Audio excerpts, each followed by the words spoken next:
Hello students, अज आप करना कूलम्स लॉ इन इलैक्ट्रोस्टैटिक ए +2 क्लास का फर्स्ट यूनिट फर्स्ट चैप्टर आ ये उहदा टॉपिक है। तो ये स्टेटमेंट मैं पहले लिख के रखी है, मैं एक बार एक्सप्लेन कर देनी हाँ। इट स्टेट्स दैट 2 पॉइंट्स और चार्जेस अट्रैक्ट और repel each other with the force which is directly proportional to the product of the magnitude of the charges and inversely proportional to the square of the distance between them। मैं समझा देनी है किदा जिदा आप 2 points लै रहे, ठीक है। ये उपर आप चार्ज Q1 मान लिया तो ये उपर आप चार्ज Q2 मान लिया, ठीक है।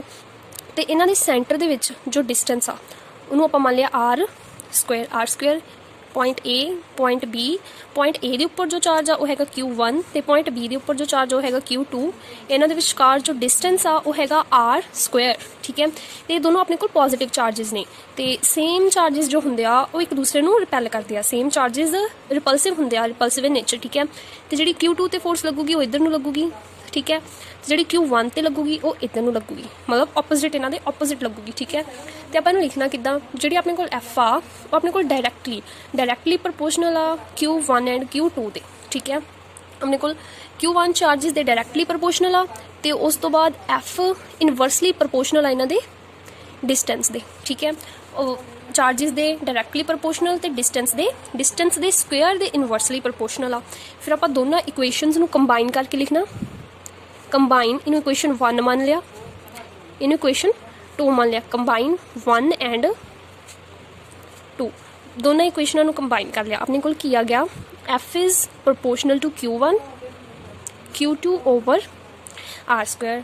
चार्जिस दे डायरैक्टली प्रपोर्शनल तो डिस्टेंस दे स्क्वेयर दे इनवर्सली प्रपोर्शनल, ठीक है। हूँ अपने को प्रपोर्शनल लग्या होया आप प्रपोर्शनल टू हटा के उन्हें कॉन्सटेंट लगाने होंगे, ठीक है। इन्ना सबनों पता तो आप एफ इज़ इक्वल्स टू इन हटा के आप कॉन्सटेंट लगाता constant Q1 Q2 over are square. हूँ अपने को जो इतने के अपने को किया के इज़ इलैक्ट्रोस्टैटिक कॉन्सटेंट। अपने को जो के आ इत्थे अपने को जो के आ इलैक्ट्रोस्टैटिक कॉन्सटेंट आ, ठीक है। हम देखो वैन हम जो आप दो चार्जिज नूं when two charges located in vacuum और air. When two charges located in vacuum और एयर जो आप दो चार्जिज वैक्यूम जेयर च लोकेट करते हैं तो अपने को जो के की वैल्यू होंगी आ के इज़ इक्वल्स टू के की वैल्यू अपने को कितनी आती है 1/4 पाई एप्सिलॉन नॉट।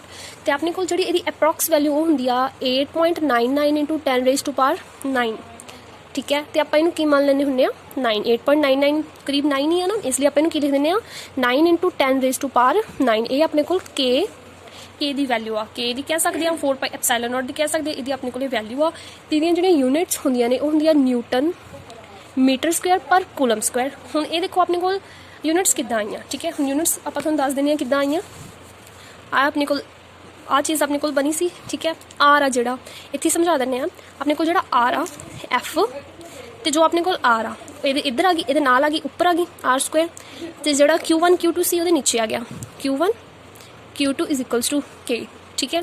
आर इतने चल गया एफ नाल चल गया Q1 Q2 नीचे आ गया इज इक्वल्स टू के, ठीक है।